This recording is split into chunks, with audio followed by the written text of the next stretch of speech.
Em Romanos 13, Paulo aborda um tema delicado, a sujeição às autoridades. Os cristãos de seus dias vividos sob a opressão do império, muitos deles eram mortos, torturados ou lançados aos leões nas arenas para divertir as multidões. O ensino de Paulo utiliza o exemplo de Jesus, que se sujeitou, mesmo sofrendo a injustiça, confiando a sua alma a Deus, o que podia livrar. Após isso, ele mostra que o amor é o caminho para agradar a Deus e cumprir a lei. O amor é o cumprimento da lei. Romanos 13 e a submissão às autoridades.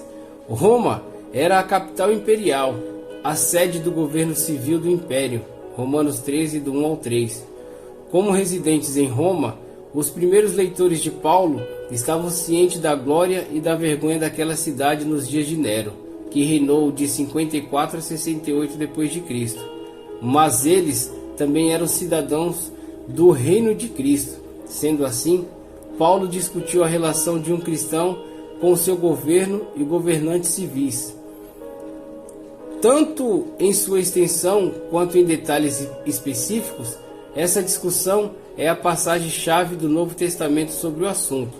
A exortação básica do apóstolo é: todos devem se submeter às autoridades governamentais. A razão básica para tal submissão é que as autoridades são estabelecidas por Deus. O indivíduo que se rebela contra a autoridade, portanto, está se rebelando contra o que Deus instituiu. Essas pessoas estão, portanto, realmente se rebelando contra Deus e trazem julgamento civil e possivelmente divino sobre si mesmas. Aqueles que obedecem e fazem o que é certo não precisam temer as autoridades. Na verdade, os líderes civis elogiam aqueles que fazem o bem. Além disso, um líder civil é um servo de Deus, um conceito frequentemente esquecido hoje. Romanos 13, do 4 ao 5. Ao elogiar aqueles que fazem o que é certo, o próprio líder civil faz o bem. Mas, por outro lado, ele, a espada, como servo de Deus, como um agente da ira, a força governamental, usada de maneira apropriada, ajuda a prevenir a tirania e a executar a justiça, trazendo punição ao transgressor.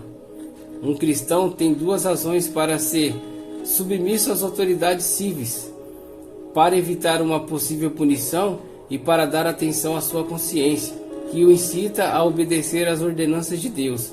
A responsabilidade de um cristão para com as autoridades civis envolve mais do que obediência. Romanos 13, 6 ao 7. Também inclui apoio por meio do pagamento de impostos, como vemos em Mateus 22, 21.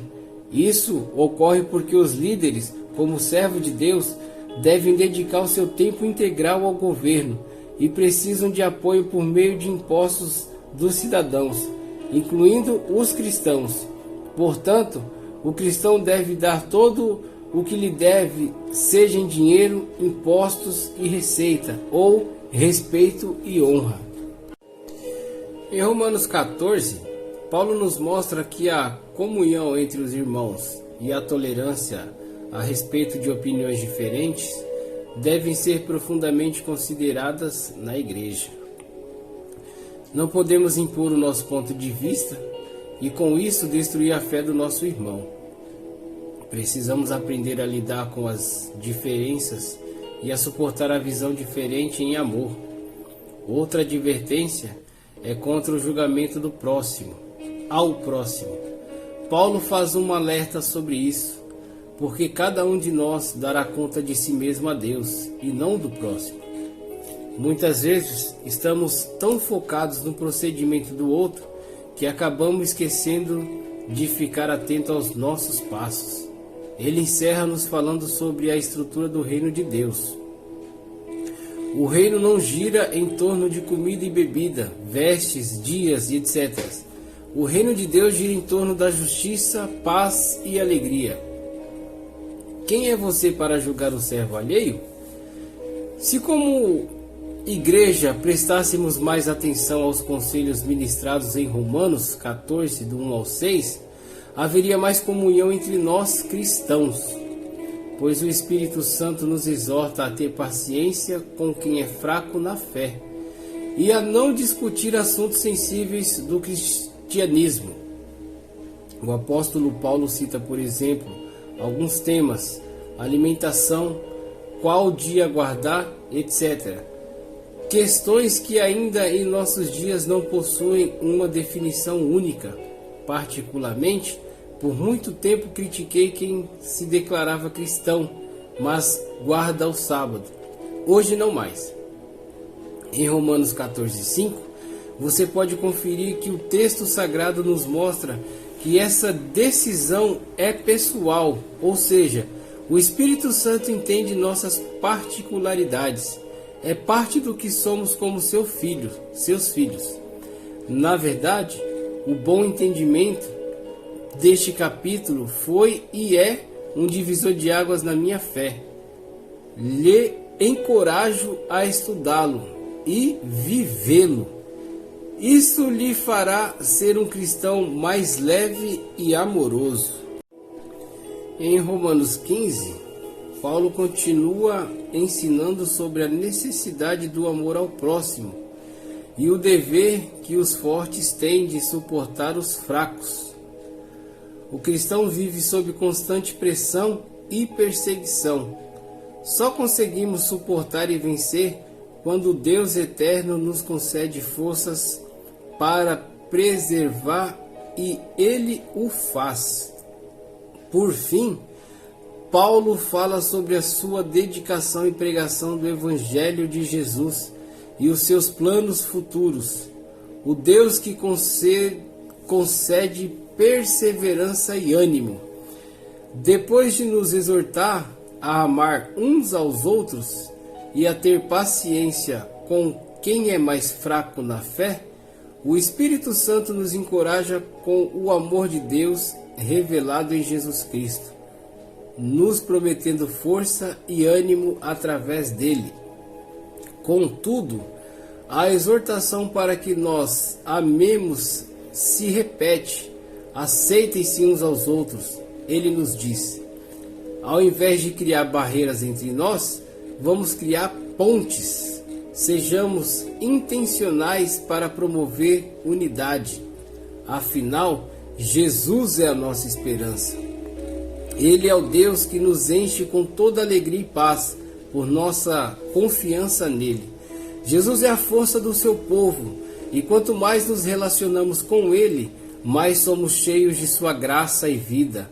Ao mesmo tempo que nosso caráter é aperfeiçoado para ser parecido com o dele.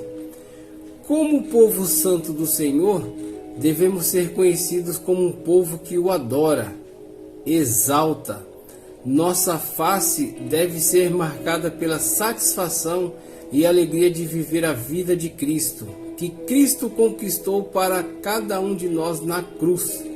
Somos convidados a adorar ao Senhor com louvores, pelos seus feitos e por seu grande amor revelado em Jesus. Que o nosso coração seja preenchido com o amor de Deus, ao invés de ser cheio com preocupações e angústias sem fim. Que sejamos plenos de esperança nele. Ele é o Deus que nos ajuda e esforça. Em Romanos 16, Paulo dedica tempo para enviar saudações a todos os irmãos que o ajudam ou o ajudaram na pregação do Evangelho. Isso nos mostra que não importa o quão bons sejamos, precisamos de ajuda e somos melhores trabalhando em equipe. Sempre preocupado com a comunhão da igreja, Paulo faz um alerta sobre os que procuram causar divisões entre os irmãos. É importante que sejam tratados. Recomendo-lhe nossa irmã. Este é um dos meus capítulos preferidos, sem dúvida. Por quê? Porque nele vemos humanidade e relacionamento. Ao ler Romanos 16, não vemos milagres, ressurreições ou mesmo uma pregação formidável. Não. mas com certeza vemos onde tudo isso começa, com bons relacionamentos. Neste capítulo vemos que até alguém, como o apóstolo Paulo, precisa de pessoas por perto para ajudar e que não conseguiria fazer o que fez sozinho. Nisto eu glorifico a Deus, que terminou um capítulo inteiro do seu livro sagrado para nos ensinar sobre isso. Aqui vemos Paulo agradecendo, recomendando e abrindo o coração para outros irmãos e irmãs a quem ele chama pelo nome. Glória a Deus. Os dias que vivemos são tanto individualismo que mal conseguimos saber o nome das pessoas que congregam conosco. Devemos nos preocupar com isso. A igreja é muito mais que um amontoado ou aglomeração. Ela é a noiva de Jesus, a coluna e firmeza da verdade. Como igreja, somos mais fortes vivendo unidos, como um corpo bem ajustado. Quero dizer aqui que preciso de você e preciso muito. Digo também que é um prazer servir a sua vida. Tenho muita alegria em poder servir a Igreja de Jesus espalhada sobre a terra, de poder desenvolver relacionamento com os irmãos das mais diversas denominações, mas que assim como eu, tenha Jesus como Senhor e Salvador de suas vidas. Deus ama a comunhão. Quando ela está presente em uma comunidade cristã, milagres acontecem. Eu gostaria muito de agradecer aos irmãos que por esses poucos dias esteve aqui comigo. Deus os abençoe e que Deus possa encher a sua vida de paz nesse dia. É um prazer estar com vocês e consequentemente eu também aprendo com isso. Deus abençoe a todos.